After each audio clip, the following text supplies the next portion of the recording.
Hey guys, Nawaz from nerdhunter.com और ये है द बॉयज सीजन 2 का कंप्लीट रीकैप। इसी एग्जैक्ट सेम वीडियो का एपिसोड बाय एपिसोड ब्रेकडाउन भी अवेलेबल है।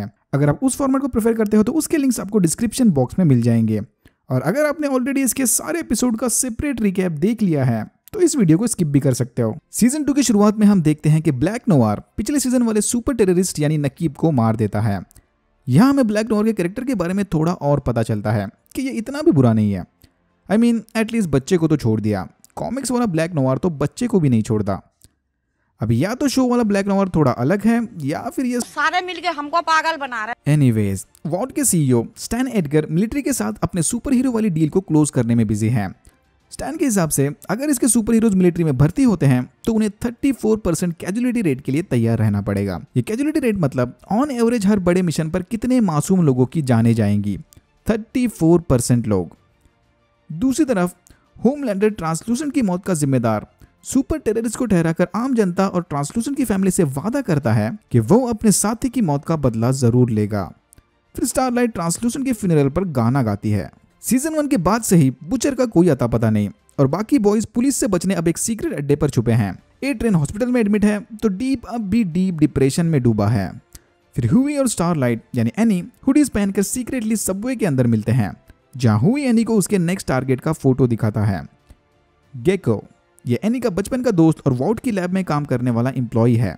लॉन्ग स्टोरी शॉर्ट, ये लोग इसे ब्लैकमेल करके इसके जरिए लैब से कंपाउंड वी को चुराकर वॉट को दुनिया के सामने एक्सपोज करना चाहते हैं। यहाँ हम ये भी भांप लेते हैं कि एनी और हुई के रिलेशनशिप में थोड़े प्रॉब्लम चले हैं। बुचर के सर पर मैडलिन की मौत का इल्जाम है और इसी के साथ रहने की वजह से बाकी के बॉयज भी मोस्ट वांटेड क्रिमिनल्स घोषित किए जाते हैं, तो इसीलिए ये लोग ऐसे छुप छुप कर रह रहे हैं। मैडलिन की मौत के बाद उसकी जॉब एशली को मिल गई है थैंक्स टू होमलैंडर। होमलैंडर को इंप्रेस करने एशली उसे द 7 के नए मेंबर से मिलाती है, ब्लाइंड स्पॉट। प्रिटी श्योर ये लोग डेयर डेविल का मजाक उड़ा रहे हैं।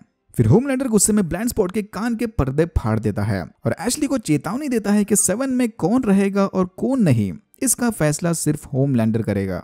स्टारलाइट गेको का पीछा करते हुए उसके कारनामे फोन में रिकॉर्ड कर लेती है। ये भी एक सुपर हीरो है। गेको मतलब चिपकली, और चिपकली की तरह ही इसके बॉडी पार्ट्स भी रीजनरेट होते हैं। इन शॉर्ट, ये एक ऐसा डेडपुल है जो अपने पावर्स की मदद से साइको किलर्स को खुश करके उनसे पैसा कमाता है। एनी फिर इसे वो वीडियो दिखाकर वॉट के लैब से कंपाउंड वी का सैंपल चुराने के लिए ब्लैकमेल करती है। तो बॉयज अपने सीक्रेट अड्डे पर पैसा कमाने के लिए थोड़ा साइड बिजनेस भी कर रहे हैं, ड्रग्स की स्मगलिंग में मदद वगैरह। बट जल्दी इन्हें पता चलता है कि कोई इनका इस्तेमाल ह्यूमन ट्रैफिकिंग यानी इंसानों की स्मगलिंग के लिए कर रहा है। इतना ही नहीं, सिक्योरिटी फुटेज देखकर इन्हें पता चलता है कि ये लोग एक्सीडेंटली एक सुपर टेररिस्ट को स्मगल करके अमेरिका ले आए हैं। जब से इन्हें उस सुपर टेररिस्ट के बारे में पता चला है तब से द फीमेल फ्रेंची को कुछ बताना चाहती है, मानो जैसे कि वो इस बंदे को जानती हो। बट फ्रेंची की कुछ समझ नहीं आता कि ये क्या बोलने की कोशिश कर रही है। इन लोगों के प्रॉब्लम तो दिन ब दिन बढ़ते ही जा रहे हैं। हुई को लगता है कि अगर इस प्रॉब्लम से बाहर आना है तो उन्हें सुपर टेररिस्ट के बारे में एनी को बताना चाहिए। ये सुनते ही मदर्स मिल्क की सटक जाती है। Mother's milk. ये सुनते ही मदर्स मिल्क की सटक जाती है और वो ऑलमोस्ट हुई को कूटने ही वाला था कि तब ये लोग डिसाइड करते हैं कि वो इसमें सूजन यानी CIA की मदद लेंगे। सुपर हीरोज को मिलिट्री में ऑफिशियली इंट्रोड्यूस करने वॉट सेव अमेरिका कैंपेन की शुरुआत करती है। यहाँ होमलैंडर इन्हें सजेशन देता है कि सुपर टेररिस्ट का नाम बदलकर सुपर विलन कर दो क्योंकि वो ज्यादा कूल लगता है। फिर इसी कैंपेन की शूटिंग के दौरान 7 की नई मेंबर स्टॉर्म फ्रंट आकर अपने आप को ऑफिशियली इंट्रोड्यूस करती है। होमलैंडर इस बात से बिल्कुल खुश नहीं, बट बाद में इसे पता चलता है कि इसके पीछे एशली का नहीं बल्कि उनके बॉस एडगर का हाथ है। फिर बॉयज सूजन से मिलकर उसे नए सुपर टेररिस्ट के बारे में बताते हैं। ये सुनते ही सूजन समझ जाती है कि उसका शक बिल्कुल सही था। इस सारे सुपर टेररिस्ट वाले कांड के पीछे वॉट का ही हाथ है और वो अब इन सुपर टेररिस्ट को अमेरिका में लाकर उनकी मदद से अपना इंपॉर्टेंस और प्रॉफिट दोनों बढ़ाना चाहते हैं। इससे पहले कि सूजन इन्हें और कुछ बताए उसका सर फट जाता है और बॉयज अपनी जान बचाकर भागते हैं। इन्हें लगता है कि ये काम भी वॉट का ही है। होमलैंडर स्टैन एडगर को मिलकर बोलता है कि इस बार तो ठीक है, बट अगली बार से 7 में किसी को भी भर्ती करने से पहले इन्हें होमलैंडर का अप्रूवल लगेगा और अगर ऐसा नहीं हुआ तो अपने कॉन्ट्रैक्ट के खत्म होते ही होमलैंडर वॉट को छोड़ देगा। बेसिकली ये इसे बता रहा है कि होमलैंडर है तो वॉट है, होमलैंडर नहीं तो वॉट भी नहीं। बट फिर एडगर इसे समझाता है कि ये होमलैंडर की गलतफहमी है। वॉट कोई सुपर हीरो कंपनी नहीं बल्कि एक फार्मास्यूटिकल कंपनी है और उनका सबसे वैल्यूएबल एसेट सुपर हीरोज नहीं बल्कि कंपाउंड वी है। यहाँ एडगर इसे ये भी बताता है कि वो जानते हैं कि होमलैंडर ने ही कंपाउंड वी की मदद से सारे सुपर टेररिस्ट बनाए हैं। स्टैन एडगर अपने कॉर्पोरेट पावर की मदद से होमलैंडर को शांत कर देता है और फिर फ्रस्ट्रेटेड होमलैंडर गुस्से में वहां से चला जाता है। क्योंकि इसके पास अब वार्ड में रहकर उनके ऑर्डर सुनने के सिवा कोई ऑप्शन नहीं। अगर आप फुटबॉल फैन हैं तो बेसिकली इस सिचुएशन में Homelander is Lionel Messi, Stan Edgar is Joseph Bartomeu and what is Barcelona, #justice for Messi. फिर डीप की मुलाकात ईगल द आर्चर से होती है, जो इससे वादा करता है कि वो चर्च ऑफ द कलेक्टिव के साथ मिलकर इसकी वापस 7 में भर्ती होने में मदद कर सकता है। फिर एनी हुई को कॉल करके खुशखबरी सुनाती है कि उनका मिशन सक्सेसफुल हो गया, जल्द ही कॉम्पाउंड वी का सैंपल हमारे हाथ लगने वाला है। बट हुई अभी तक सूजन की मौत से बाहर नहीं निकला और फिर से इसका इफेक्ट इन दोनों के रिलेशनशिप पर पड़ता है। सूजन की मौत के बाद फ्रेंची कॉल करके बुचर को बुला लेता है एंड फाइनली और यहां होता है एपिसोड 1 खत्म। एपिसोड 2 में हमें फाइनली पता चलता है कि सीजन 1 की क्लिफ हैंगर एंडिंग के बाद बुचर के साथ हुआ क्या था। उसे बेका से मिलवाने के बाद होमलैंडर बुचर को वहां से उड़ाकर एक अननोन लोकेशन पर छोड़ देता है। होश आते ही बुचर अपने मेमोरीज की लिस्ट बनाता है, मतलब बेका का घर और उसके आसपास का एरिया कैसा दिखता था वो सब, ताकि इसकी मदद से वो बेका को ढूंढ सके। बुचर के वापस आने से ह्यूवी को छोड़कर बाकी सारे खुश हैं। द फीमेल AKA किमिको के लाख कोशिश करने के बावजूद भी फ्रेंची नहीं समझ पाता कि ये किस बॉय की बात कर रही है। एडगर से झगड़ने के बाद होमलैंडर सीधा बेका के घर चला आया है अपने बच्चे रायन और बेका के साथ थोड़ा क्वालिटी फैमिली टाइम बिताने। आई थिंक इनके बीच कोई डील हुई थी। होमलैंडर बुचर को जिंदा छोड़ देगा और उसके बदले में वो जब चाहे तब अपने फैमिली से मिलने आ सकता है। होमलैंडर चाहता है कि उसका बेटा भी उसी की तरह सुपर हीरो बने, बट बेका अपने बच्चे को एक आम जिंदगी देना चाहती है। ईगल और चर्च ऑफ द कलेक्टिव के मेंबर कैरल डीप को ये स्पेशल ड्रिंक्स पिला पिलाकर उसकी थेरेपी शुरू कर देते हैं। इन्हें लगता है कि डीप अपने पावर से नफरत करता है, स्पेशली उसके गिल्स यानी गलफड़ों से, जो उसकी पानी में सांस लेने में मदद करते हैं। डीप को अगर अपने डिप्रेशन से बाहर आना है तो उसे पहले अपने आप को स्वीकारना पड़ेगा। दूसरी तरफ एशली वॉर्ड की गर्ल पावर कैंपेन्स चला रही है, बट तभी मेयो को एक कॉल आता है जिसके बाद वो कैंपेन्स को अधूरा छोड़कर वहां से चली जाती है। Family emergency. सूजन के फ्यूनरल वाले दिन बुचर वहां जाकर ग्रेस मैलरी से मिलता है और इसे बताता है कि अगर ये उस सुपर टेररिस्ट को पकड़ ले तो उसकी मदद से ये सूजन के असली कातिल को ढूंढ सकते हैं। और फिर सूजन की खातिर मैलरी बॉयज की मदद करने के लिए तैयार हो जाती है। उधर उन स्पेशल ड्रिंक्स को लगातार गटकने की वजह से डीप को हेलुसिनेशंस आने लगे हैं। इसे लगता है कि इसके गिल्स इससे बातें कर रहे हैं। फिर इन दोनों के बीच एक बड़ा ही अजीब और इमोशनल कन्वर्सेशन होता है। बाहर खड़े ईगल और कैरल इन सारी चीजों को सुन रहे हैं। फिर हमें पता चलता है कि मेयो की वो फैमिली इमरजेंसी उसकी एक्स गर्लफ्रेंड एलिना थी, जो अब अपेंडिक्स के फटने के कारण हॉस्पिटलाइज्ड हो गई है। मेयो डिसाइड करती है कि वो यहीं अपने एक्स के साथ रहकर उसे मोरल सपोर्ट देगी। मेयो के जाने के बाद स्टारलाइट और स्टॉर्मफ्रंट आगे के इंटरव्यूज कंटिन्यू करते हैं और हम जल्दी समझ जाते हैं कि ये स्टॉर्मफ्रंट बड़ी ही मुंह फट है। इंटरव्यूज के दौरान पूछे गए सेक्सिस्ट क्वेश्चन के सैवेज आंसर देकर स्टॉर्मफ्रंट सारे इंटरव्यूअर्स का मुंह बंद कर देती है। फिर इसी इंटरव्यू के दौरान ए ट्रेन सरप्राइज एंट्री मारता है, जो पता नहीं कैसे बट हॉस्पिटल से डिस्चार्ज हो गया। ए ट्रेन को वहां देखकर स्टारलाइट के चेहरे पर 12 बज जाते हैं। फिर ए ट्रेन से अकेले में मिलकर स्टारलाइट उसे याद दिलाती है कि अगर वो आज जिंदा है तो सिर्फ उसकी और ह्यूवी की वजह से। बुचर वापस आकर सबको बताता है कि अगर इन्होंने उस सूप टेररिस्ट को पकड़कर मैलेरी के हवाले कर दिया तो बदले में FBI इनके सारे गुनाह माफ कर देगी। ये सुनकर बाकी सारे तो बहुत खुश हो जाते हैं, बट ह्यूवी को बुचर की बातों पर थोड़ा डाउट आता है। वाउट के हेडक्वार्टर्स में गेको स्टारलाइट को ढूंढकर कंपाउंड वी का सैंपल वहीं उसके हवाले करता है। ए ट्रेन स्टारलाइट को यह सैंपल छुपाते हुए देख लेता है। उसे लगता है कि स्टारलाइट ने अपने बूट्स में कुछ छुपाया है, बट एक्चुअल में इसने ये स्टॉर्मफ्रंट के बैग में छुपा दिया था। ए ट्रेन के वहां से जाने के बाद स्टारलाइट वो सैंपल स्टॉर्मफ्रंट के बैग से निकाल लेती है। फिर हम देखते हैं कि वाउट ने बेका और उसके बच्चे को एक सीक्रेट लॉक्ड लोकेशन पर छुपा के रखा है।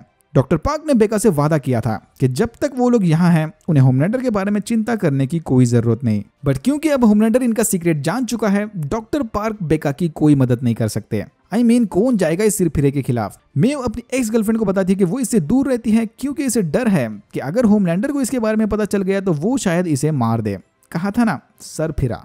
होमलैंडर अपने बच्चे से कनेक्ट होने की बहुत कोशिश करता है, पर देख के लग रहा है कि रायन को अपने पापा से कोई लगाव नहीं।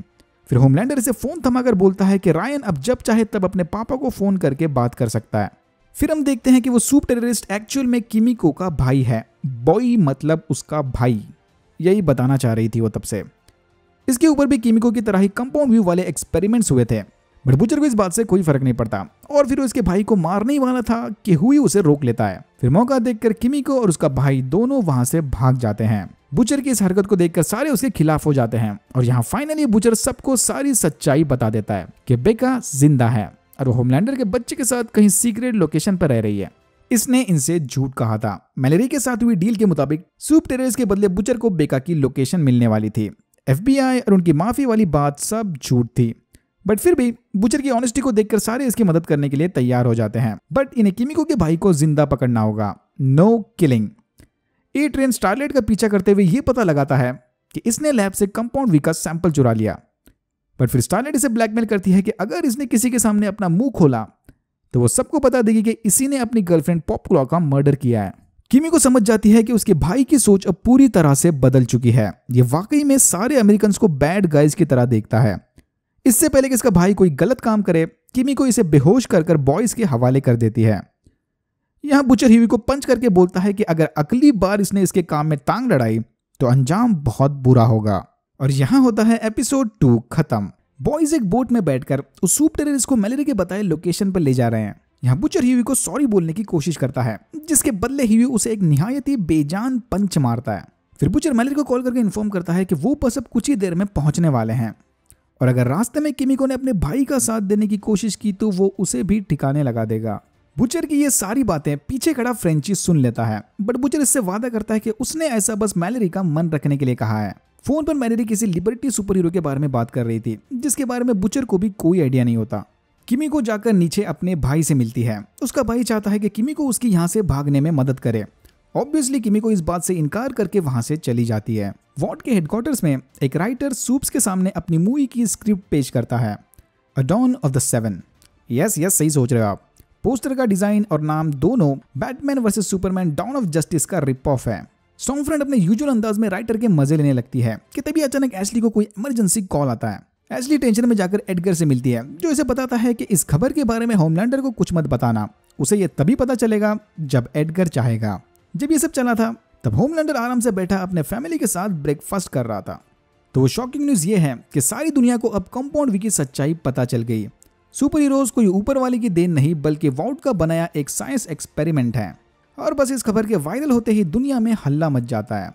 ए ट्रेन समझ जाता है कि इसके पीछे स्टारलाइट का हाथ है।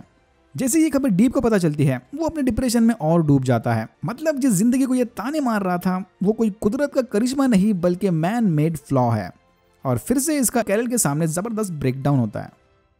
सरप्राइजिंगली इस न्यूज को सुनकर ब्लैक नोवार भी फूट फूट कर रोने लगता है। चल क्या रहा है इसके साथ? ये शोरनर्स कहीं हम फैन को जबरदस्त ट्रोल तो नहीं कर रहे? एनीवेज, ये खबर सुनते ही बुचर को छोड़कर सारे बॉयज खुशियां मनाने लगते हैं। ह्यूई इस बात से बहुत खुश है कि उसने और स्टारलाइट ने मिलकर फाइनली कुछ बड़ा कर दिखाया। मतलब वो कमजोर और यूजलेस नहीं है। बट बुचर इस न्यूज को काफी लाइटली लेता है और इन्हें बताता है कि ये सेलिब्रेशन छोड़ो और बोर्ड पर ध्यान दो।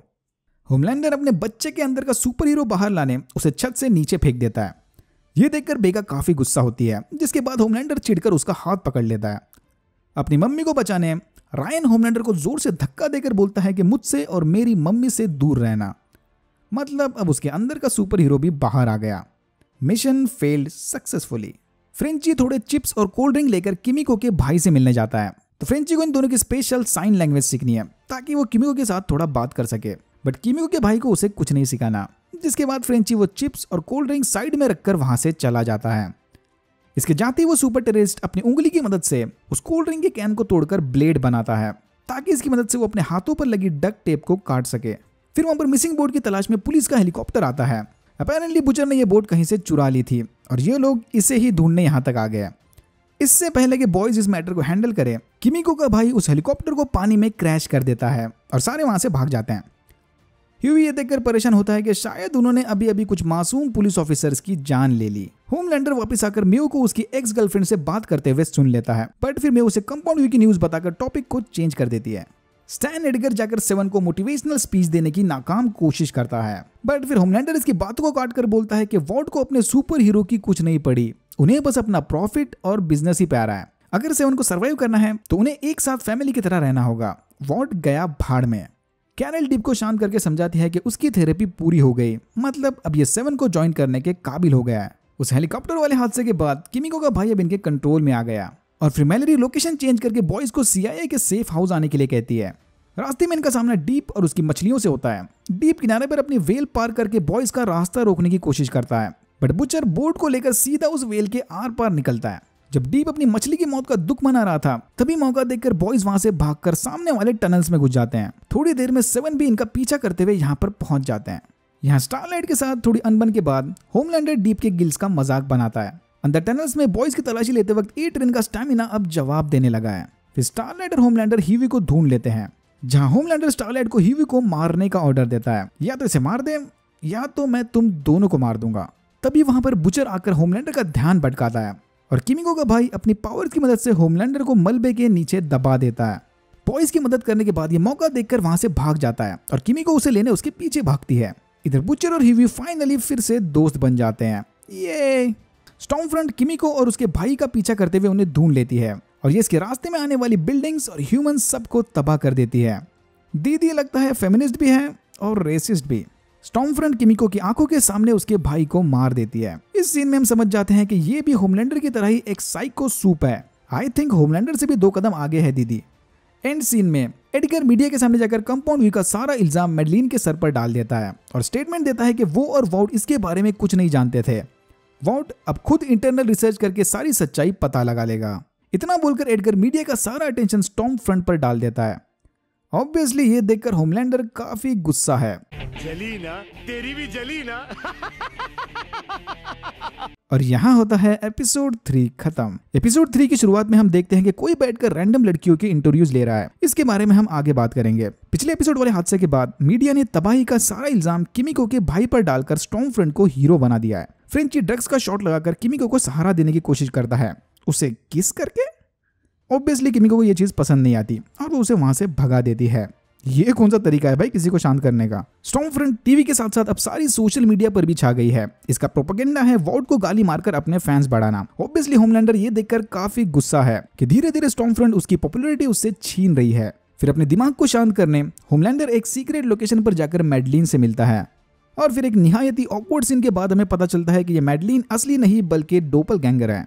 ओ ये लोग टैक्सी ड्राइवर देख रहे हैं। I love that movie. Malory butcher से मिलकर उसे लिबर्टी के बारे में जानकारी इकट्ठा करने भेजती है। लिबर्टी याद है ना, जिसके बारे में हमने पिछले एपिसोड में बात की थी। लिबर्टी 70s के दौर की सुपर हीरो थी जो किसी हादसे के बाद अचानक से गायब हो गई। सूजन के मर्डर को ढूंढने वाले मिशन में फेल होने के बावजूद भी मैलरी बुचर पर तरस खाकर उसे बेका का पता बता देती है। होमलैंडर स्टारलाइट को मारने की धमकी देता है क्योंकि लास्ट एपिसोड में इसने ह्यूवी को ना मारकर इसकी डिसरिस्पेक्ट की थी, बट स्टारलाइट किसी तरह इसे पटाकर अपनी जान बचा लेती है। होमलैंडर से बाल बाल अपनी जान बचाकर स्टारलाइट जाकर ह्यूवी से मिलती है। स्टारलाइट की ये कंडीशन देखकर ह्यूवी को उस पर काफी तरस आता है और फिर वो एमएम को पटाकर स्टारलाइट को भी अपने साथ लिबर्टी को ढूंढने वाले मिशन पर लेकर जाता है। रास्ते में इनके सामने एक कार एक्सीडेंट होता है, बट फिर अपनी आइडेंटिटी को छुपाने की वजह से स्टारलाइट इनकी मदद नहीं कर पाती। काफी रैंडम सीन था। आई थिंक आगे कुछ कनेक्शन होगा इसका, लेट्स सी। पता नहीं क्यों बट अचानक से ब्लैक नोवर अब बुचर की तलाश में निकल पड़ा है और इस बेचारी की मदद से उसे कंटिन्यूअसली ट्रैक करने लगता है। क्या प्लान बना रहे हो भाई। उधर वॉट के हेडक्वार्टर्स में ए ट्रेन को एक शॉकिंग न्यूज मिलती है कि अपने कमजोर हार्ट कंडीशन की वजह से वो अब 7 का मेंबर नहीं रहा और इसकी जगह शॉक वेव ने ले ली है। आउच।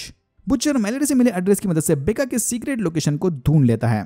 ऐसे ही दीवार फांद कर आ गया ये। No electric fences, no CCTV camera. तो फाइनली बुचर और बेका की मुलाकात होती है। आई मीन अकेले में, विदाउट होमलैंडर।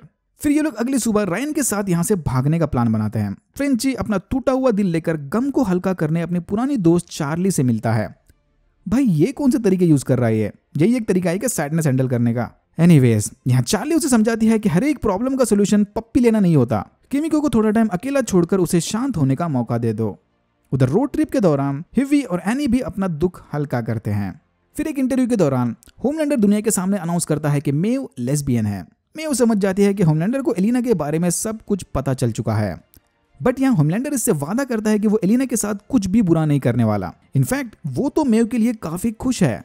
या राइट। स्टॉर्मफ्रंट अपने फॉलोअर बढ़ाने एक और प्रोटेस्ट रखती है। इधर किमिको भी अपने भाई का बदला लेने पहुंच गई है, बट समय रहते फ्रेंची आकर उसे रोक लेता है। जान बच गई। ह्यूवी, एमएम और एनी लिबर्टी को ढूंढते मलेरिया के दिए एड्रेस पर पहुंच जाते हैं। ये घर लिबर्टी का नहीं बल्कि वॉट के चुप कराए एक विक्टिम का है। पहले तो ये ओल्ड लेडी इन्हें अंदर आने नहीं देती, बट बाद में एमएम उसे अपने पापा की वॉट के साथ हुई दर्द भरी कहानी सुनाकर मना लेता है।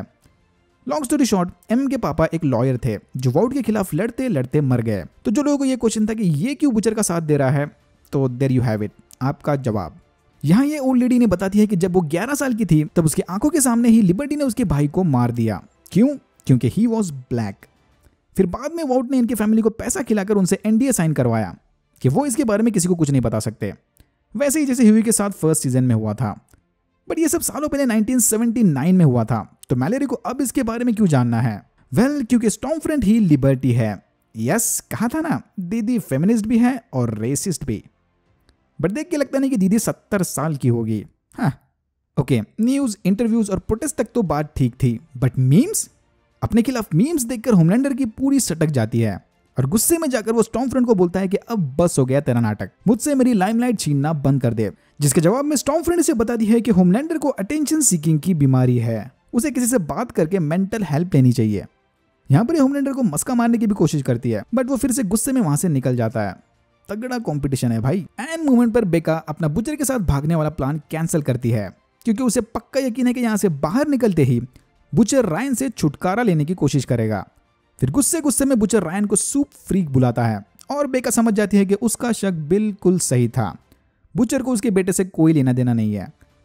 Becca is gone and Butcher is sad. Oh, याद है ना मैंने कहा था कि कैसे किसी को बिना पता चले बुचर दीवार फांदकर अंदर आ गया। वेल, वहां पर सीसीटीवी कैमरास तो लगे थे, but butcher didn't give a F. But वो सीसीटीवी फुटेज को ब्लैक नोवार देख लेता है, मतलब अब इसे भी बेका की सीक्रेट लोकेशन पता चल गई। रोड ट्रिप से वापस आने के बाद एनी ह्यूवी से ब्रेकअप कर लेती है और हमें फाइनली पता चलता है कि वो लड़कियों के इंटरव्यूज कौन ले रहा था। वो था डीप का स्वयंवर।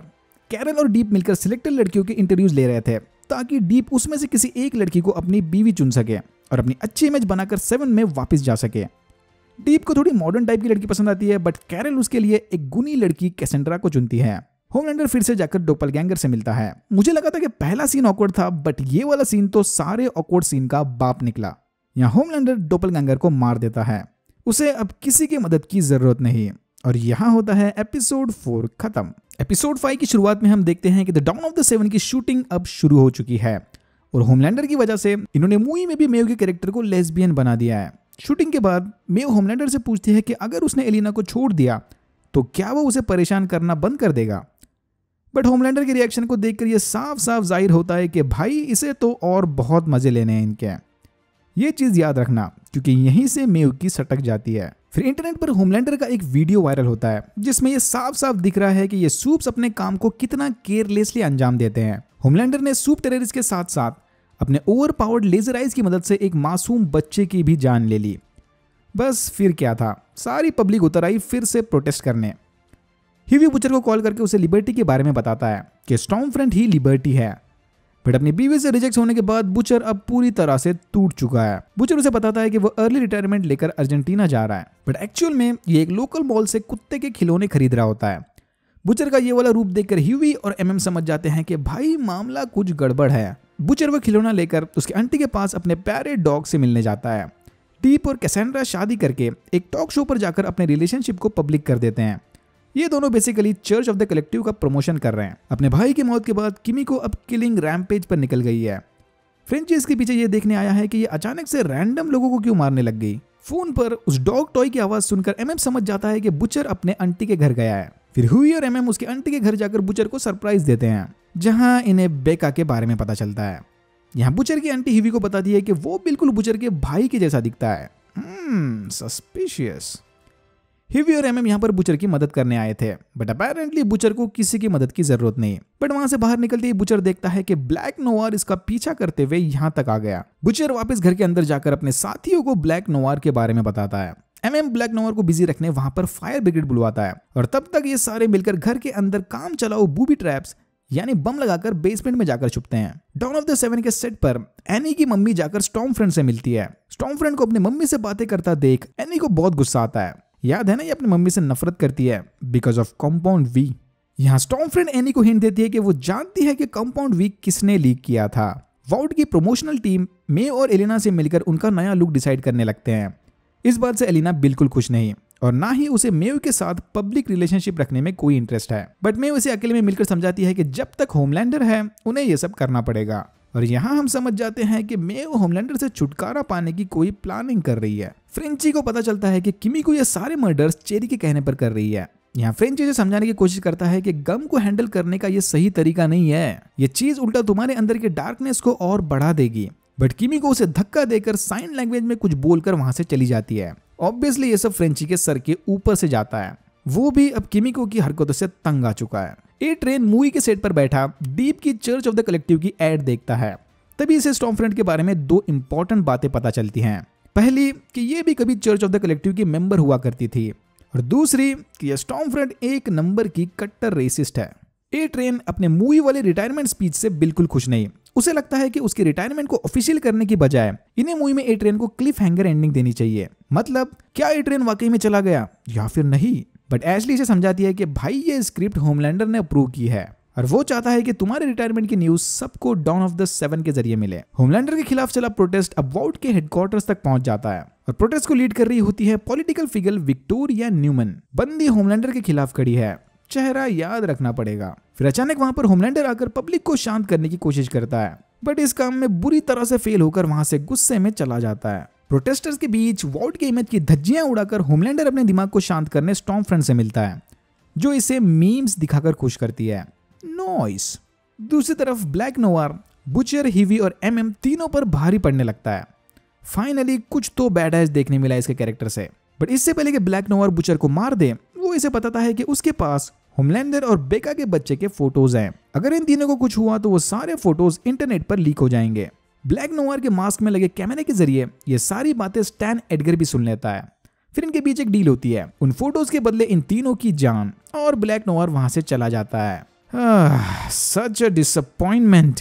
फिर मेव डीप से मिलकर उसे बताती है कि वो उसकी 7 में वापस आने में मदद कर सकती है, बट बदले में डीप को भी मेव की मदद करनी पड़ेगी। एनी चुपके से स्टॉर्मफ्रंट के ट्रेलर में घुसकर उसके ईमेल्स चेक कर रही थी कि तभी वहां पर स्टॉर्मफ्रंट आ जाती है। इधर एनी एक्टिंग करके स्टॉर्मफ्रंट को फंसाने की नाकाम कोशिश करती है। स्टॉर्मफ्रंट से धमकाती है कि बस कर तेरा नाटक, मैं जानती हूं कि तुमने ही गेको की मदद से कंपाउंड व्हील लीक किया था। जिसके जवाब में एनी से बताती है कि वो भी जानती है कि स्टॉर्मफ्रंट ही लिबर्टी है। इससे पहले कि इनके बीच कोई एक्शन सीन हो, वहां पर होमलैंडर आकर इनके टॉपिक को चेंज करता है। एनी मौका देखकर वहां से कल्टी मारती है और होमलैंडर स्टॉर्मफ्रंट को थैंक यू बोलता है। स्टॉर्मफ्रंट की मदद की वजह से अब होमलैंडर की पॉपुलैरिटी धीरे धीरे वापस बढ़ने लगी है। एंड देन लेजर आई से तोड़म ताड़ी करके हवा में उड़कर दे डू इट। और यहाँ होता है एपिसोड 5 खत्म। एपिसोड 6 की शुरुआत होती है एक फ्लैशबैक सीन से, जिसमें हम देखते हैं कि फ्रेंची बॉयज को ज्वाइन करने से पहले क्या काम करता था। अपने चर्सी दोस्तों के साथ बम बनाकर बैंक को लूटने वाले काम। फ्रेंची के इसी बम बनाने के टैलेंट और सूप्स को मारने के क्रिएटिव आइडियाज से इंप्रेस होकर मैलेरी उसे अपने ग्रुप में शामिल होने के लिए ब्लैकमेल करती है। या तो हमारे ग्रुप का हिस्सा बन जा, या तो तेरे साथ तेरे चर्सी दोस्त भी लंबे समय के लिए जेल में जाएंगे। अचानक से मैलेरी और फ्रेंची का फ्लैशबैक क्यों दिखा रहे हैं, वो धीरे धीरे आगे समझेगा। Okay, back to present time. Annie Stormfront से बचने के लिए हिवी और फ्रेंची की मदद से अपने बॉडी में लगा ट्रैकर निकालती है ताकि वॉर्ड उसे ट्रैक न कर सके। फिर ये तीनों जाकर बुचर से मिलते हैं, जहां एनी इन्हें स्टॉर्मफ्रंट और एडगर के सीक्रेट प्लान के बारे में बताती है। तो जब एनी स्टॉर्मफ्रंट के ट्रेलर की तलाशी ले रही थी, तब उसने एडगर के भेजे मेल्स पढ़ लिए थे। वॉर्ड एक साइक वार्ड में सीक्रेटली अपने एक्सपेरिमेंट्स को अंजाम दे रहा है। होमलैंडर और स्टॉर्मफ्रंट उधर अपनी अलग ही दुनिया में है। डीप मेव से मिलकर उसे प्लेन क्रैश के मलबे से मिला गोप्रो थमा देता है। वही प्लेन क्रैश जिसमें मेव और होमलैंडर ने कई लोगों को मरने छोड़ दिया था। ओरिजिनली डीप उसका ब्लैक बॉक्स ढूंढ रहा था, बट उसे गोप्रो मिल गया। Video proof is always better than audio proof. वहां से वापस लौटते वक्त डीप ए ट्रेन से मिलकर उसे चर्च ऑफ द कलेक्टिव को ज्वाइन करने का एक फॉर्मल इन्विटेशन देता है। वॉर्ड के सीक्रेट प्लान का पता लगाने बॉयज सेज ग्रोथ सेंटर नामी उस साइक वार्ड की तलाशी लेने पहुंच जाते हैं। फ्रेंची, एमएम और किमिको नर्स का भेस लेकर अंदर घुसते हैं, तो बाकी तीन इन पर बाहर से नजर रखते हैं। तलाशी लेते वक्त अंदर इन्हें पता चलता है कि वॉर्ड यहाँ पर अपने सुपर हीरो सीरम यानी कंपाउंड वी की टेस्टिंग कर रहा है। फिर वहां स्टॉर्मफ्रंट आ जाती है और एक टेस्ट सब्जेक्ट को अपने पार्टनर की मदद से जलाकर राख कर देती है। ये देखकर फ्रेंची और एमएम फौरन समझ जाते हैं कि ये बंदा कोई और नहीं बल्कि लैंप लाइटर है, वही लैंप लाइटर जिसने मैलेरी के बच्चों को जला के मार दिया था।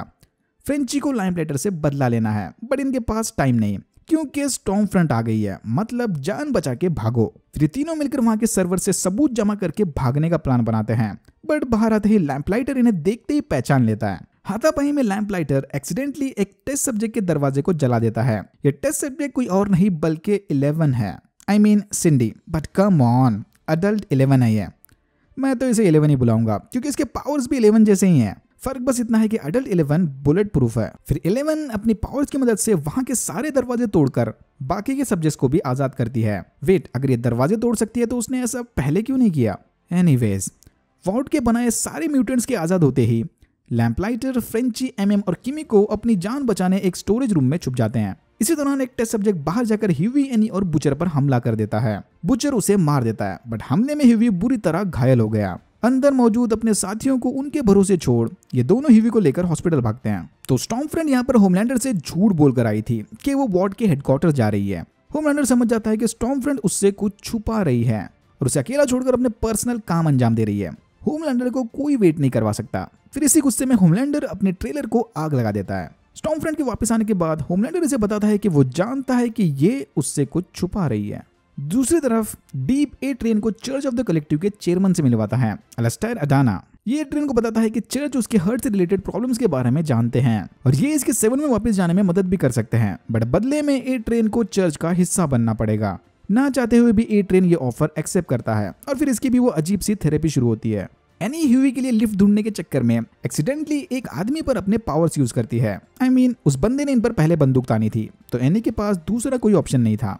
फिर बुचर और एनी इसकी गाड़ी लेकर वहां से हॉस्पिटल के लिए निकलते हैं। एनी को अब धीरे धीरे लगने लगा है कि वो भी अब बुचर की तरह बनते जा रही है, अपने काम से काम, बाकी गए उड़ते, लिटरली उड़ते।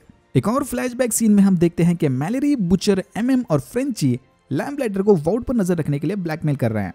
मैलेरी के पास लैम्पलाइटर के अगेंस्ट कुछ सबूत हैं और इसी की मदद से वो इसे ब्लैकमेल कर रही है, बट मैलेरी को लैम्पलाइटर पर जरा भी भरोसा नहीं, इसीलिए वो फ्रेंची को इस पर नजर रखने भेजती है। ओके चलो अब इन तीनों का मैटर सॉल्व करते हैं। Back to present time. Lamplighter Frenchie और एमएम के सामने कन्फेस करता है कि उसने मैलेरी के बच्चों को एक्सीडेंटली मारा था। उसे लगा था कि शायद उस रात बेड में मैलेरी होगी, बट आग लगाने के बाद उसे पता चला कि शिट, ये तो उसके बच्चे हैं। लैम्पलाइटर उल्टा इसका सारा ब्लेम फ्रेंची पर डाल देता है कि भाई तुम तो मेरा पीछा कर रहे थे, तो तुमने मुझे रोका क्यों नहीं। अनफॉर्चुनेटली उसी वक्त फ्रेंची का दोस्त ड्रग के ओवरडोज का शिकार हो गया था, तो फ्रेंची लैम्पलाइटर को छोड़कर अपने दोस्त की जान बचाने गया था, बट उसका दोस्त कुछ महीनों बाद फिर से ड्रग ओवरडोज के कारण मारा गया। मतलब ना तो ये बच्चों को बचा पाया और ना ही अपने दोस्त को। ये सुनकर किमिको को भी रियलाइज होता है कि यार इसका लाइफ भी बिल्कुल अपनी तरह ही एकदम डार्क है। फिर लैम्पलाइटर इन्हें वॉर्ड के असली प्लान के बारे में बताता है, तो ये लोग यहाँ पर कंपाउंड को टेस्ट करके उसके फॉर्मूला को और परफेक्ट बना रहे हैं ताकि ये जब चाहे तब किसी भी अडल्ट ह्यूमन को इंजेक्शन देकर फौरन उसे सुपर हीरो बना सके। क्यों, वो भी आगे समझेगा।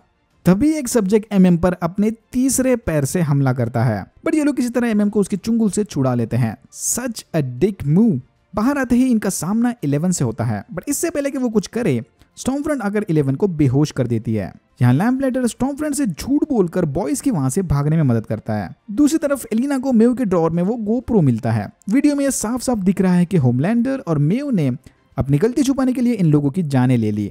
देखते हैं अब इनके बीच आगे क्या होता है। बुचर और एनी ह्यूवी को लेकर हॉस्पिटल में एडमिट करते हैं। इधर इनके बीच थोड़ा बॉन्डिंग भी होता है। फ्रेंची, एमएम और किमिको लैम्पलाइटर को लेकर मैलेरी से मिलवाते हैं। लैम्पलाइटर की बातें सुनने के बाद और फ्रेंची के लाख समझाने के बाद मैलेरी उसे जिंदा छोड़ती है, बट ये लोग इसे ऐसे ही नहीं जाने देने वाले भाई। स्टॉर्मफ्रंट फाइनली होमलैंडर को अपनी सारी सच्चाई बता देती है कि इसका जन्म 1919 के बर्लिन में हुआ था। इसका नाजीज के साथ कनेक्शन था और फ्रेडरिक वॉट मतलब वॉट के फाउंडर इसके पति हैं, थे।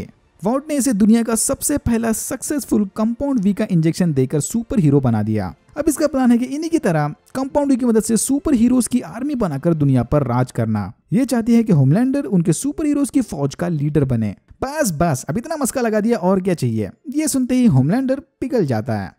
एंड सीन में हम देखते हैं कि सिंडी यानी 11 साइक वार्ड से भागने में कामयाब हो गई और यहाँ होता है एपिसोड 6 खत्म। एपिसोड 7 की शुरुआत में हम देखते हैं कि कैसे स्टॉर्मफ्रंट के एंटी सुपर टेररिस्ट रैलीज आम लोगों का ब्रेन वॉश कर रहे हैं। स्टॉर्मफ्रंट के इन्हीं हेट स्पीचेस से ब्रेन वॉश होकर एक बंदा मासूम स्टोर ओनर की जान ले लेता है, क्योंकि उसे लगा था कि शायद वो स्टोर ओनर एक सुपर टेररिस्ट है। टीवी और मीडिया का डायरेक्ट इफेक्ट, यही तो चल रहा है आजकल। द बॉयज और मैलेरी कांग्रेस वुमन के साथ मिलकर वाउट के खिलाफ जाने का प्लान बनाते हैं। इनके पास लैम्पलाइटर जैसा तगड़ा आई विटनेस तो है, बट फिर भी अगर वाउट को गिराना है तो इन्हें सेज ग्रो में चले कंपाउंड वी वाले एक्सपेरिमेंट्स के बारे में पक्के सबूत जमा करने पड़ेंगे। दूसरी तरफ एनी की मदर अपने बेटी का पैर वापस जीतने उससे सीक्रेटली एक कैफे में मिलती है, बट ये आने से पहले इसकी मां ने वाउट में कॉल करके अपने बेटे के लिए छुट्टी निकाली थी। ये नहीं जानती थी कि एनी अपने बॉडी में लगा ट्रैकर निकालकर वाउट से भाग रही है। बस फिर क्या था, मम्मी का पीछा करते हुए ब्लैक नोवार एनी को ढूंढ लेता है और उसे पकड़कर वाउट के सुपर हीरो प्रूफ जेल में डाल देता है। इस जेल में सारे लाइट्स डिम हैं। अब स्टारलाइट को लाइट नहीं मिलेगी तो वो अपने पावर्स कैसे यूज करेगी। एमएम और मैलेरी सेज गुरु के बारे में और जानकारी इकट्ठा करने डॉक्टर जोना से मिलने जाते हैं। बिली की माँ उसे फंसाकर अपने पापा से मिलने बुलवा लेती है। तो हीवी जबरदस्ती लैम्पलाइटर पर नजर रखने के लिए पीछे ही रुक जाता है। यहाँ लैम्पलाइटर और हीवी 7 से रिलेटेड फैंटेसी पॉर्न देखते हुए एक दूसरे को यूजलेस स्केल पर रेट करते हैं कि अपनी अपनी टीम में कौन कितना यूजलेस है। रिगार्डलेस टू से हीवी इसमें जीत जाता है। शुरुआत में दिखाया वो स्टोर मर्डर वाला हादसा याद है? इससे पब्लिक का ध्यान भटकाने होमलैंडर और स्टॉर्मफ्रंट एक रैली में जाकर स्टारलाइट को गद्दार घोषित कर देते हैं। इनका मानना है कि स्टारलाइट जैसे गद्दार और सुपर टेररिस्ट से लड़ने के लिए इन्हें और ज्यादा सुपर हीरोज की जरूरत पड़ेगी। Hold on. Online debates, hate speeches, actual problem से पब्लिक का ध्यान भटकाना, ये बॉयज के राइटर्स कहीं इंडियन न्यूज चैनल से तो इंस्पिरेशन नहीं ले रहे? एनीवेज, इस न्यूज को देखने के बाद हीवी लैम्पलाइटर की मदद से स्टारलाइट को छुड़ाने का प्लान बनाता है। उसका मानना है कि लैम्पलाइटर के हीरो बनने का ये आखिरी चांस है।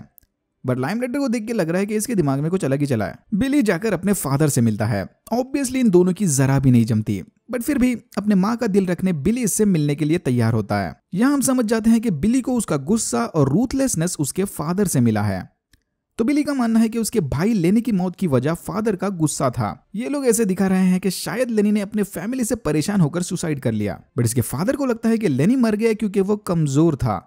बिली स्ट्रॉन्ग था, इसलिए वो आज तक जिंदा है। अपने फादर की ये बातें सुनकर बिली की सटक जाती है। स्टॉर्मफ्रंट को अपनी बेटी की याद आती है, इसलिए उसका मन बहलाने होमलैंडर उसे अपने बेटे से मिलवाने लेकर जाता है। स्टॉर्मफ्रंट रायन से मिलकर उसे बताती है कि वो दुनिया का सबसे पहला नेचुरल बॉर्न सुपर हीरो है। ऑब्वियसली बेका को इनकी ये सरप्राइज विजिट जरा भी पसंद नहीं आती। उस वीडियो वाले इंसिडेंट्स के बाद मेव और एलिना का ब्रेकअप हो जाता है। Maeve is sad but Ashley is mad, क्योंकि मेव और एलिना वाउड के लेस्बियन ब्रांड एम्बेसडर्स थे।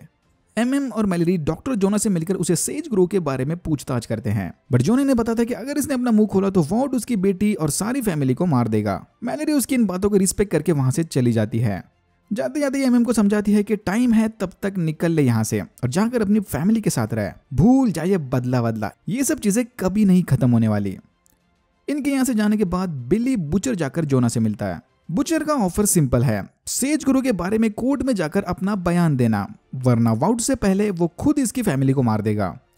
जोना समझ जाता है कि ये बंदा झूठ नहीं बोल रहा। लैम्पलाइटर अपने फिंगरप्रिंट्स की मदद से ह्यूवी को लेकर वाउड के टावर में घुसता है, बट स्टारलाइट को छुड़ाने की बजाय लैम्पलाइटर कॉन्फ्रेंस रूम में जाकर सुसाइड करता है। आग के डिटेक्ट होते ही सारे टावर में फायर अलार्म्स बजने लगते हैं और बस इसी अलार्म की फ्लैशलाइट को यूज करके स्टारलाइट अपने पावर्स को चार्ज करती है और दरवाजा तोड़कर बाहर आती है। हीवी दरवाजों का एक्सेस पाने लैम्पलाइटर का हाथ काट देता है और इसी की मदद से एनी की मम्मी को ढूंढ लेता है। इससे पहले कि स्टारलाइट यानी एनी वहां से भाग जाए, ब्लैक नोयर उसे ढूंढकर पीटने लगता है, बट समय रहते वहां पर मेव आकर उसे बचा लेती है। टर्न्स आउट ब्लैक नोयर को नट्स की एलर्जी है। वाह, जो लोग बोल रहे थे कि बुचर एक ह्यूमन है, वो कैसे ब्लैक नोयर जैसे सुपर हीरो को हरा सकता है, वैसे ही जैसे बैटमैन बीटेड सुपरमैन अपने दिमाग और अपोनेंट की कमजोरी की मदद से। बुचर क्या, इसने तो एक बादाम चॉकलेट के आगे हार मान ली। फिर एनी वहां से निकलकर हीवी से मिलती है और फिर ये तीनों लैम्पलाइटर के हाथ की मदद से वहां से भाग जाते हैं। चलो कुछ तो काम आया लैम्पलाइटर। बीच बीच में ये हमें ए ट्रेन, डीप और चर्च ऑफ द कलेक्टिव की भी साइड स्टोरी दिखाते हैं। तो चर्च ऑफ द कलेक्टिव ने ईगल द आर्चर को अब अपने ग्रुप से निकाल दिया। क्यों वो ठीक से पता नहीं, बट बाहर निकलते ही इन्होंने उसकी सारी लाइफ बर्बाद कर दी। एलिस्टर इनसे वादा करता है कि वो जल्द ही स्टैन एडगर से मिलकर डीप और ए ट्रेन की फिर से द 7 में जगह पक्की कर देगा। बट ए ट्रेन को अब धीरे धीरे इनकी बातों पर डाउट आने लगा है। डीप को छोड़ो यार, वो तो भोंदू है। दुनिया से दूर रहकर रायन अपने अजीब अजीब स्टॉप मोशन लेगो मूवीज बना रहा है। ये देखकर होमलैंडर समझ जाता है कि रायन के लिए जगह अब ठीक नहीं, समय आ गया है कि उसे असली दुनिया दिखाई जाए। ओह, इधर स्टॉर्मफ्रंट प्यूडीपाई का मस्त रोस्ट करती है। तो जो लोग नहीं जानते, there is a running joke in YouTube community कि प्यूडीपाई के मैक्सिमम फॉलोअर्स 9 साल के बच्चे हैं, 9 ईयर ओल्ड आर्मी। इवन वो खुद इसके जोक्स बनाता है। स्टॉर्मफ्रंट रायन को बोलती है कि बेटा तुम्हें कोई दूसरे छोटे बच्चों वाले शौक नहीं क्या, जैसे प्यूडीपाई की वीडियोस देखना। इसमें बहुत सारे इनसाइड जोक्स हैं। पहला और मोस्ट ऑब्वियस कि ये प्यूडीपाई की उड़ा रही है। दूसरा और थोड़ा डार्क मीनिंग, याद है कुछ दिनों पहले सारे इंटरनेशनल न्यूज आउटलेट्स प्यूडीपाई को एक नियो नाजी सपोर्टर बुला रहे थे।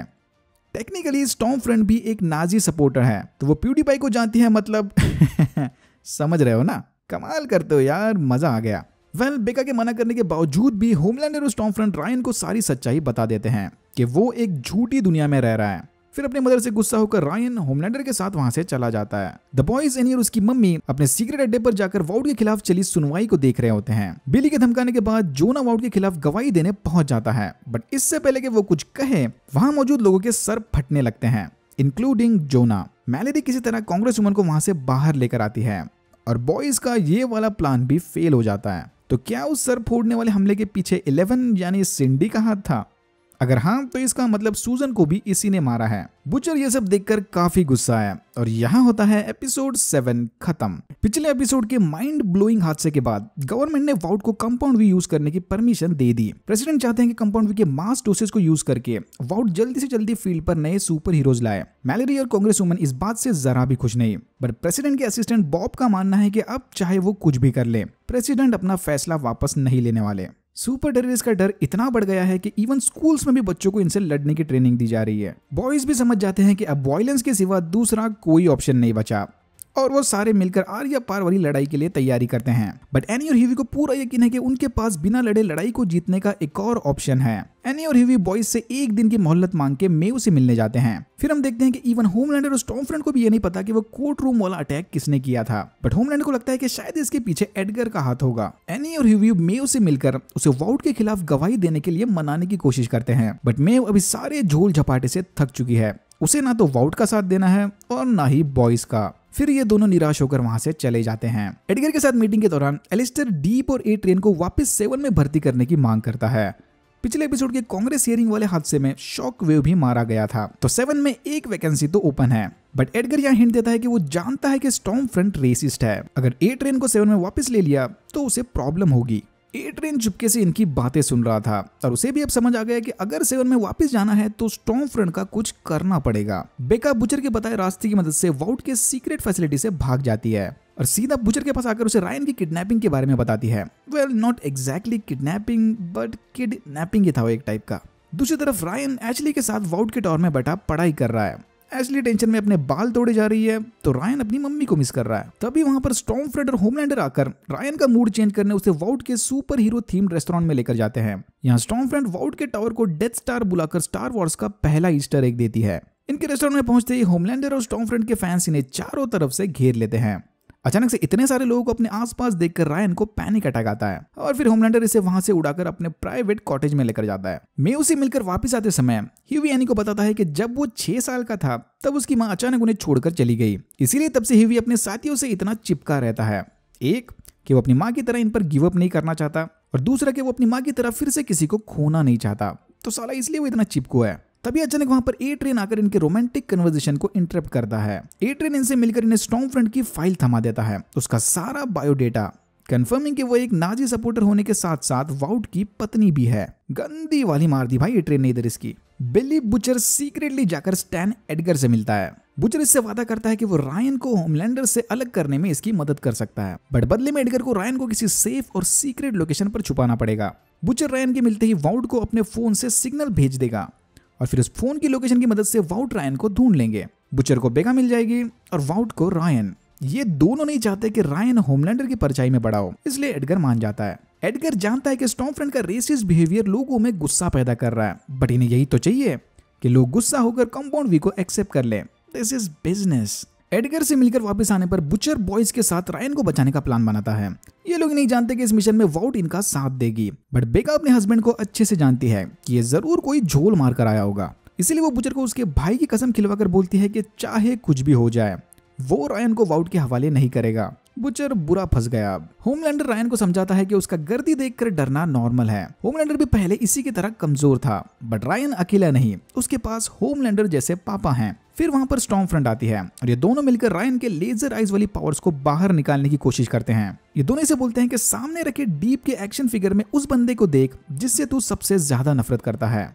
तेरी नफरत और गुस्से से पावर्स अपने आप बाहर आ जाएंगे। बट रायन इतना स्वीट है कि वो किसी से नफरत नहीं करता, जिसके बाद स्टॉर्मफ्रंट उसे रेसिस्ट बनाने की कोशिश करती है कि हम व्हाइट स्किन वाले सुप्रीमिस्ट सारे कलर्ड स्किन वाले लोगों से नफरत करते हैं। तभी स्टॉर्मफ्रंट को नोटिफिकेशन आता है कि किसी ने उसका सारा बायोडेटा मीडिया में लीक कर दिया। सारी दुनिया अब स्टॉर्मफ्रंट के नाजी होने के बारे में बात कर रही है। Nazi Stormfront Hitler star run her over with a car. Damn it is catchy. Stormfront के जाने के बाद बॉयज वार्ड से मिले गैजेट्स की मदद से होमलैंडर को डिस्ट्रैक्ट करते हैं और फिर इस मौके का फायदा उठाकर बुचर एंड बेका रायन को होमलैंडर के कॉटेज से भगा लेते हैं। बुचर बेका और रायन को एमएम के साथ मैलेरी के पास जाने को कहता है। यस, इसने अपना इरादा बदल दिया, थैंक्स टू बेका की कसम। बट इससे पहले कि एमएम इनको लेकर जाए, वहां स्टॉर्मफ्रंट आकर इनकी गाड़ी को उड़ा देती है वॉर्ड के एजेंट्स बुचर के छोटे फोन का पीछा करते होमलैंडर के कॉटेज में जाते हैं और गुस्सेल होमलैंडर के हाथों आंखों मारे जाते हैं। बेचारे। बुचर बेका और रैन को गाड़ी से निकालकर जंगल के रास्ते भागता है। तब तक बाकी बॉयज स्टॉर्मफ्रंट को डिस्ट्रैक्ट करते हैं। स्टॉर्मफ्रंट स्टारलाइट और केमिको पर भारी पड़ने लगती है, बट तभी वहां पर मेव आकर इनकी मदद करती है। तीनों लेडीज मिलकर स्टॉर्मफ्रंट की जबरदस्त पिटाई करते हैं। सीजन 2 का सबसे सैटिस्फाइंग सीन। इससे पहले कि ये तीनों इसकी जान ले ले, स्टॉर्मफ्रंट मौका देखकर वहां से भाग जाती है और जाकर बुचर, बेका और रायन से मिलती है। बेका अपने बच्चे को बचाने स्टॉर्मफ्रंट की आंख फोड़ देती है, जिसके बाद गुस्से में स्टॉर्मफ्रंट उसका गला दबाने लगती है। रायन को यहाँ फाइनली हेट और गुस्से का मतलब समझ आता है और वो अपने लेजर आइज की मदद से स्टॉर्मफ्रंट को एनाकिन स्काईवॉकर बना देता है। और ये था स्टार वॉर्स का दूसरा Easter egg. No she is not. Unfortunately Ryan के उस अनकंट्रोल्ड हमले में बेका भी मारी जाती है। आउच। मरने से पहले बुचर ने बेका से वादा किया था कि वो रायन की अच्छी सी देखभाल करेगा, बट देख के लग रहा है कि बेका के मरते वो रायन का कचूमर बनाने वाला था। तभी वहां पर होमलैंडर आकर रायन को अपने साथ चलने को कहता है, बट रायन होमलैंडर की बजाय बुचर की साइड लेता है। होमलैंडर गुस्से में बुचर को मारने ही वाला था कि तभी वहां पर मेव आकर उसे ब्लैकमेल करती है कि अगर बुचर, रायन, मुझे और एलिना को अकेला नहीं छोड़ा तो मैं वो प्लेन वाला वीडियो वायरल कर दूंगी। ऑलरेडी होमलैंडर सब कुछ खो चुका है, अगर इसने पब्लिक का भरोसा भी खो दिया तो उससे कोई प्यार नहीं करेगा। होमलैंडर मजबूरन इन सबको वहां से जाने देता है। प्रेस कॉन्फ्रेंस के दौरान वॉर्ड सारा इल्जाम स्टॉर्मफ्रंट पर डालकर कंपाउंड वी के डिस्ट्रीब्यूशन पर टेम्पररी रोक लगाती है। स्टारलाइट वापस आ गई और मेव के साथ वो भी स्टॉर्मफ्रंट को पकड़ने वाली हीरो बन गई। होमलैंडर पब्लिक से वादा करता है कि वॉर्ड ने स्टॉर्मफ्रंट को सेफ लोकेशन पर कैद करके रखा है। आंखों में दर्द देख रहे हो भाई के, सब कुछ लूट गया इसका। एलिस्टेयर जानता है कि स्टॉर्मफ्रंट की फाइल ए ट्रेन ने लीक की थी, बट इसकी हरकत के बावजूद भी उसे 7 में वापस जगह मिल गई। देख के लग रहा है कि एक के बाद एक फ्रेस्का कटकने के बाद ए ट्रेन अब पूरी तरह से रिकवर हो गया, बट बेचारे डीप को और थोड़ा वेट करना पड़ेगा। ये सुनते ही डीप गुस्से में चर्च ऑफ द कलेक्टिव को छोड़कर चला जाता है। ये भाई किसी का सगा नहीं। हेवी एनी से वादा करता है कि वो बॉयज से अलग होकर फ्रेश स्टार्ट करेगा। एंड देन दे किस। बुचर रायन को बेका का दिया नेकलेस थमाकर उसे मैलेरी के हवाले करता है। सारे जानते हैं कि रायन सबसे ज्यादा सेफ मैलेरी के साथ होगा। फिर मैलेरी से बताती है कि गवर्नमेंट ने बॉयज के सारे गुनाह माफ कर दिए, वो अब आजाद हैं। बट अगर बुचर चाहे तो वो अब भी मैलेरी और कांग्रेस वुमन के साथ मिलकर सीक्रेटली काम कर सकता है। ये सुनकर बुचर स्टाइल में सनग्लासेस पहनता है, which I think mean yes. MM finally जाकर अपनी फैमिली से मिलता है। फ्रेंची भी धीरे धीरे किमिको की साइन लैंग्वेज सीखने लग गया। फिर ये दोनों साथ मिलकर डांस करने जाते हैं। मतलब सारे बॉयज अब अपने अपने रास्ते पर निकल गए। सब कुछ हारने के बाद होमलैंडर के पास अब बस उसके हाथ का ही सहारा बचा है। एंड सीन में हम देखते हैं कि Alistair congresswoman Victoria Newman को कॉल करके उसे अपनी जीत पर बधाई देता है। न्यूमन ने सुपर हीरो पर लगाम लगाने स्पेशल सूप अफेयर्स के ऑफिस की शुरुआत कर दी। फोन रखते ही अचानक एलिस्टेयर का सर फूट जाता है। यस, वो हेड पॉपर कोई और नहीं बल्कि कांग्रेस वुमन विक्टोरिया न्यूमन है। बट क्यों? कोई सेंस बनता है इस बात का? आई थिंक वो जवाब हमें सीजन 3 में मिलेगा। बॉयज से अलग होने के बाद हीवी जाकर विक्टोरिया न्यूमन के ऑफिस में जॉब मांगता है और यहाँ होता है सीजन 2 खत्म। आई डोंट नो, मुझे ये एंडिंग थोड़ा डिसअपॉइंटिंग लगा। अगर आप सोच रहे हो कि पूरे एपिसोड में ब्लैक नोवार किधर था, तो भाई वो अपने नट्स वाली एलर्जीज की सीरियस कंडीशन से हॉस्पिटलाइज्ड हो गया। आई नो कि कुछ ना कुछ तो डिसअपॉइंटिंग सीन आने वाला था, बट ब्लैक नोवार के आइडेंटिटी की जगह डिसअपॉइंटमेंट हमें चर्च ऑफ द कलेक्टिव से मिला। पता नहीं यार, बट लास्ट के कुछ episodes felt like lazy writing. Anyways, that's it for now. अगर आपको वीडियो अच्छा लगा तो please like, share and subscribe for more videos like this. मैंने ऐसे और भी वीडियोस बनाए जिनके लिंक्स आपको डिस्क्रिप्शन बॉक्स में मिल जाएंगे। Thank you very much for watching and I am hoping to see you in my next one.